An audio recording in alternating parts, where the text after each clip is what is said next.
Hey everybody, how are you all doing? So Stevie here, bringing you a brand new Blackout video. In the video today, everybody, I'm going to be bringing you a little bit of a tip video, and basically this is 5 tips that will help you, or should help you, win more games in Blackout.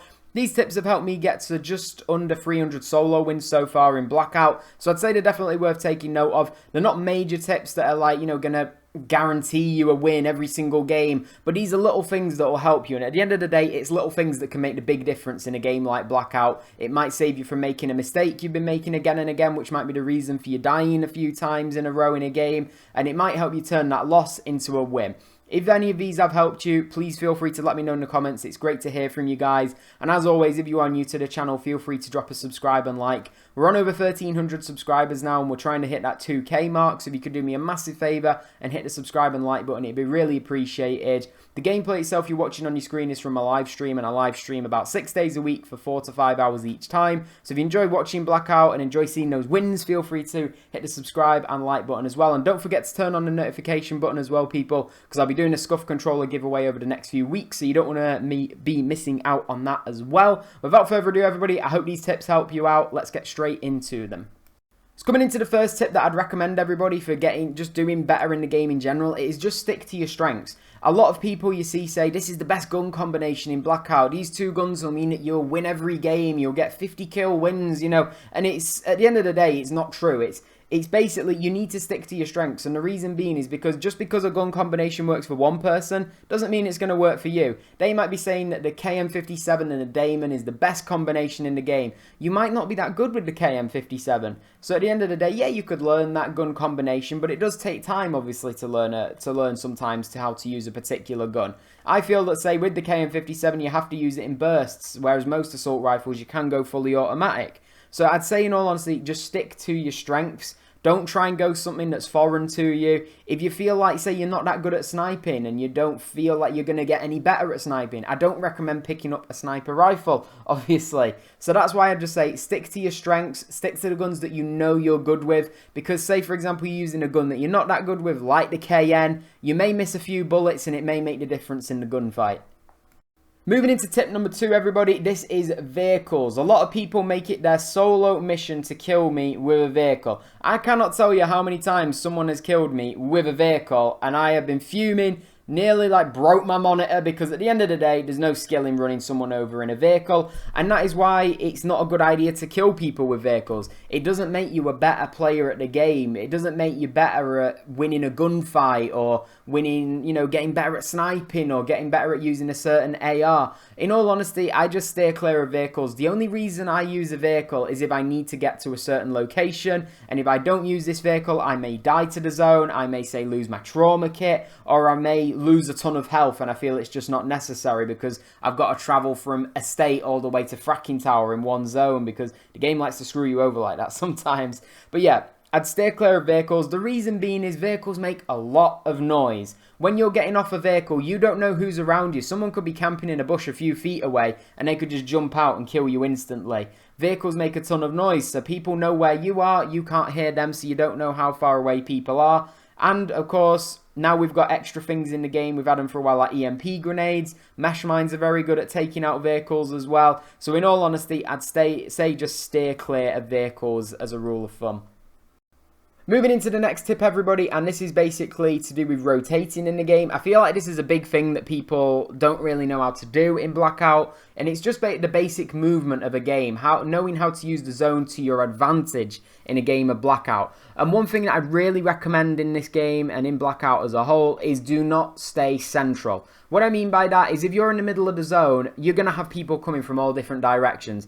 I try and stay not literally to the edge of the zone, so the storm's like a couple of feet away from me, but so the zone's maybe around about 20-30 feet away from me. It's a great tip because it automatically and generally cuts off a 180-degree area of where enemies can come from. If an enemy is coming out of the zone, which isn't likely, especially towards the end game, they're already going to have taken a bit of damage, so you'll have an advantage there, so keep an eye out on the storm. And towards the end game especially, the zone can be doing around about 15 to 25 damage. So if an enemy does come out the storm, you should have a good chance of winning that fight, especially if, say, you've got a trauma kit on and your enemy may be on around about 100 health.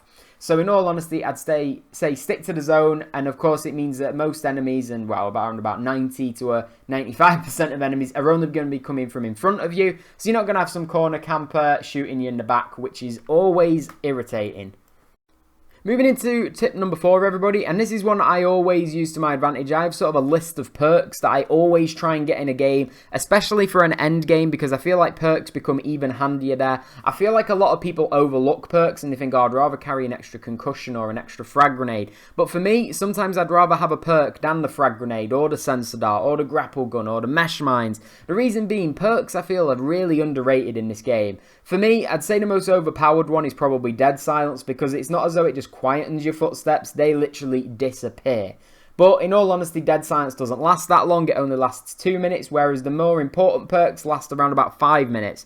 For me, the top 3 perks I'd recommend in this game that are essential for winning sometimes are Consumer, Reinforced, and as I said, Dead Silence. Dead Silence, pretty self-explanatory because, of course, it just muffles all footsteps, so it allows you to sneak up on enemies easier, it allows you to rotate quietly, and allows you to move like a ghost around the map. But the next 2 perks, Consumer, is such a big difference in a fight. If you're in a fight with an enemy and you're able to, say, pop a medkit off extremely quickly while they're rushing you, you've instantly got the upper hand because you may already have had the high ground, something like that. So to be able to instantly recover 50 of your health or even pop a trauma kit, an enemy might have knocked you down onto 20 health and you think, right, I'm going to rush you now because obviously you're weak on health. If you're able to quickly pop a trauma kit, you've instantly increased your odds of winning that fight. Whereas if, say, you didn't have Consumer on, you might not have had time to pop that trauma kit, the guy's going to rush you, you're on 20 health, you're pretty much dead. But if you're able to get that 200 health back on, you're laughing, really. You're going to have a really, really good chance of winning that fight. So I'd say Consumer is a winner. Reinforced, again, that's just amazing because of the fact that, especially in the end game, what's the one thing people love to use in the end game? It's all their equipment. They're not going to be keeping it after the game. So they're going to be tossing frags, they're going to be tossing cluster grenades, they're going to be throwing flipping mesh mines at you, concussion grenades at you. So to be able to have Reinforced on, you can't be instantly killed by a frag grenade, and concussions literally have no effect. You can use a trophy system, but sometimes I don't like trophy systems because they can get destroyed and things like that. Sometimes you might put the trophy system in the wrong place so it isn't actually covering you, something like that. So I prefer Reinforced a lot more because at least I know, right, I've got 3 minutes where concussions aren't going to have much of an effect on me. So I'd say perks are a massive, massive difference in this game, and you really shouldn't overlook them. And then last but not least, coming into the final tip, everybody, this is basically one that you are going to have to bear with, and it isn't something that's going to make you a better player overnight, but in the long haul, it is going to make you a better player at Call of Duty and in Blackout as a whole. And this is basically try to avoid camping. What I mean by this is sometimes you can camp and it can work to your favour. Like, say, for example, you're in an end game and the final zone is moving towards you. That's alright because obviously you're playing to your advantage there. Or you might have a ridiculous amount of high ground on a hill in an end game. So it'd be stupid to give that up. But what I mean is basically, say, sitting in the corner of a building or sitting in a bush in the middle of the deserty part of the map. You might win a game by getting 2 or 3 kills. We can all agree on that. But ultimately, it isn't going to make you a better player at the game.